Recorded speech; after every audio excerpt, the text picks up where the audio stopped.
In this video, I'll be sharing 6 things that you should know and do as a new project manager to succeed in your role and make a great first impression.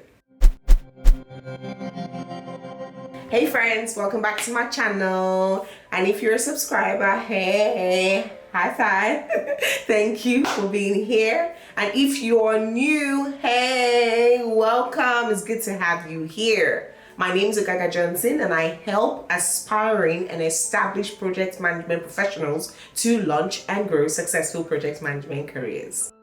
On this channel, I share everything about a career in project management, including life lessons from my project management career.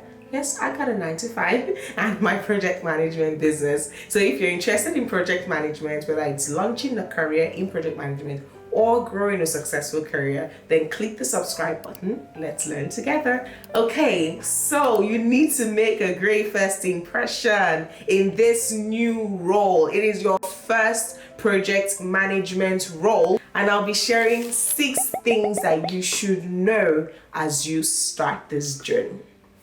Number 1, understand the organization. Every organization is different. Every organization has its own processes, its own procedures, its policies, its ways of working. So it's very important to know what the procedures are when it comes to delivering a project, what the processes in general are, so that you are following and working according to the organization's processes, okay?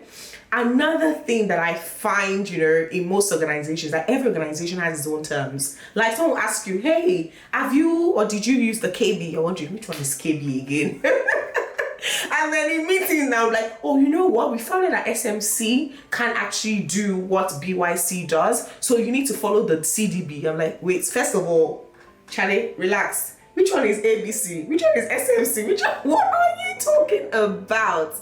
See, those terms, don't get confused because you need to understand them and they could be quite intimidating at first. And I want to tell you that, see, your colleagues are not doing it on purpose because you're already used to this. That's the culture of using those acronyms. So they're used to it and that's why they're saying it in the meetings. They don't want you to get lost. No, they're just used to saying those terms. So don't be afraid to interrupt those meetings and, when those conversations are going on to say, hey, sorry, do you mind explaining what that term is, or do you mind telling me in full what you're referring to? Because if you don't do it at that point, you will miss out on the conversation, miss out on the message, and that might be so important for you in delivering your project. So don't be afraid to interrupt and ask questions, okay? So understand the organization.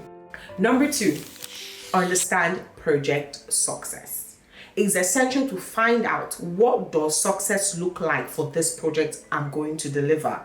What are the success metrics in terms of what are the benefits for this project? Why was the project initiated in the first place? What's the result or the outcome that the organization wants to get from this project? Understanding these things will help you check once the project is going on to see if you are, in line and on the way to actually obtain the benefits and achieve the results. So once you understand this, the next step is to find out what does it take to deliver them. Expert judgment, so talk to other colleagues. Has anyone done something similar? Learn from your colleagues, ask questions, because there could be a similar project that has been undertaken that you could learn, the lessons learned from. You could understand what tools they use, how they went about with the budget, just things around it to be able to gain that experience and not make the same mistake on your project. It could actually also help you to deliver your project quicker, because you have a previous project to learn from. So remember, understand what success looks like and find out how to deliver that success to obtain the result of the project. Number 3, don't ignore risk management. Even senior managers sometimes ignore risk management. And this is one way that you can actually distinguish yourself in your organization by not ignoring it. Risks are unknowns that could have a positive or negative impact on your project, so they are very, very important. Follow a risk management procedure that will help you to identify, analyze, plan, and respond to this risk promptly so that you can successfully deliver your project. Number 4, manage project scope closely. Rarely in any project will you see a project scope staying the same from the beginning of the project to the end. So what you can do is set up a project structure that will help you to manage changes to the scope so you can prevent scope creep and ensure that the project objectives are met. Because at the end of the day, what you want is that the project objectives are met and you are able to achieve the results or benefits that the project is meant to deliver. Number 5, influence without authority. This is my best part of managing projects, because projects are performed by people for people. And while managing a project, you will actually work with different people from various backgrounds with different beliefs, diverse personalities. And it's very important to be able to influence them to get work done and support your project without exercising authority or proving, hey, I'm the boss, you need to do what I say. Because there'll be so much resistance when it comes to that. So influencing without exercising authority is key. One way you can do it is by building meaningful relationships with people in your team and your stakeholders. And how do you build meaningful relationships? You can do this by genuinely caring for your team and the people you're working with. Showing empathy in different occasions and really wanting to find out how they're doing.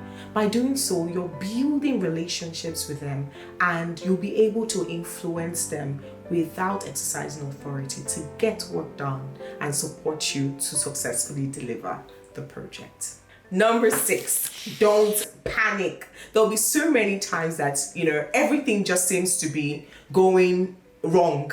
Don't panic, from budgets being over or spending, what you did not plan for, or your scope getting too large. Different things could happen on a project, different issues could arise, but don't panic.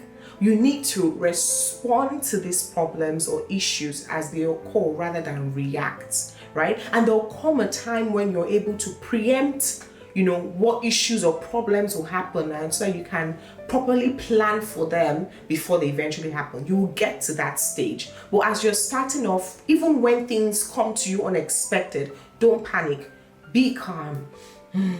Stay calm. Work with your team, work with your experts to understand what the problem is, come up with a solution and implement the solution, and always check the solution to ensure that it has fixed or resolved the problem. You can do it, so don't panic. You're not working alone as a project manager. You have a team with you to support you. So always make use of your team and work together. Again, you can do it, and I am rooting for you 100%. If you have any questions at all, feel free to drop them in the comment section. I will be there answering all your questions. Also, please engage with me on this video. Like, share, comment, and subscribe, okay? Thank you so much for watching. Bye for now.